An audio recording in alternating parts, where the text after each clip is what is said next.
Let's spend some time thinking about indwelling. There are several things that can dwell in us, and by thinking about all of them, it can help us comprehend indwelling better.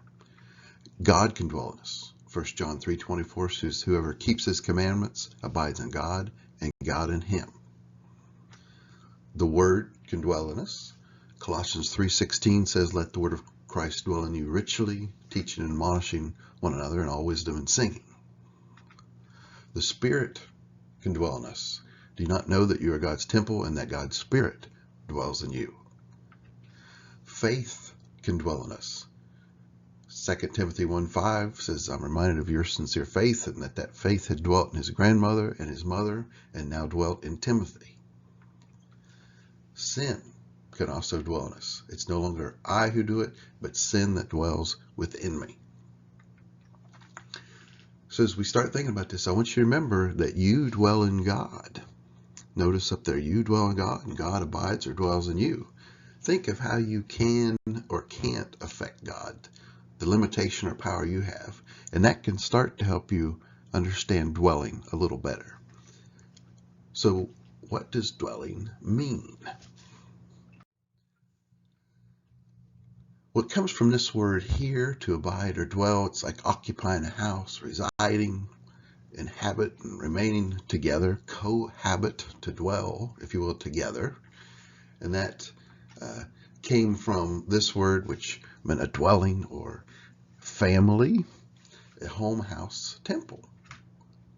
So if we think about it, your spirit and God's spirit both reside in your earthly tabernacle if you are his child. The Spirit has an influence over you, but does not force your free will.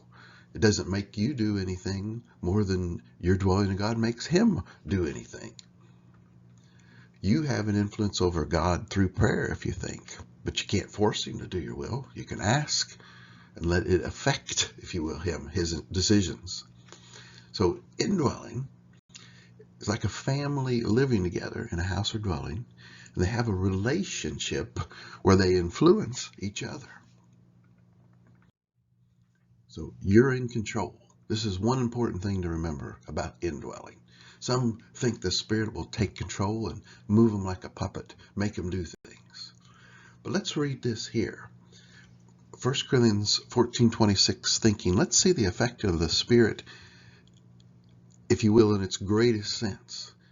Other videos we have show that the spiritual gifts have ceased when that which was perfect has come.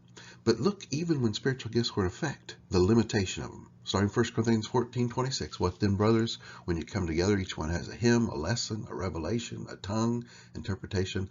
Let all things be done for building up. If any speak in a tongue, let there be only two or at most three, and each in turn, and let someone interpret. If there's no one there to interpret, let each of them keep silent in the church, speak to himself and God.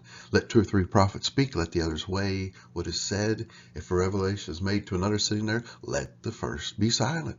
For you can all prophesy one by one, so that all may learn and be encouraged. And the spirit of the prophets are subject to the prophets. God's not the God of confusion, but of peace, as in all churches of the saints.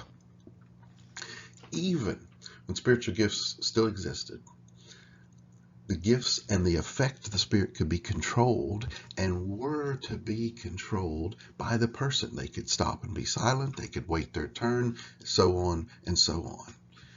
God and his word dwell in you through knowledge and your willingness to obey. As when you dwell in him and you pray, it's his willingness to listen to your prayer and let that relationship affect him. Each choice you make is yours and yours alone. So does the Spirit dwell in you? Think about this quickly. For the Spirit to dwell in you, you got to learn God's will.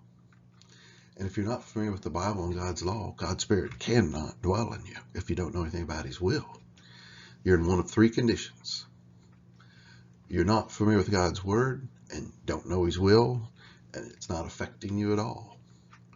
You are familiar with God's word is the second condition you might be in. But you don't let the word affect you. You don't seek its counsel. You let sinful lusts and your own desires influence your decisions and what you do. And then there's the third condition, the one we try to be in. We're familiar with God's Word. We learn it. We study it. We lean on it for our decisions and our actions. We seek its guidance when we need it and try to grow in His Word. So think about God's Word dwelling in you and you dwelling in God and sin dwelling in you. Does sin make you do things, or is it your choice, your weakness, letting it affect and influence you?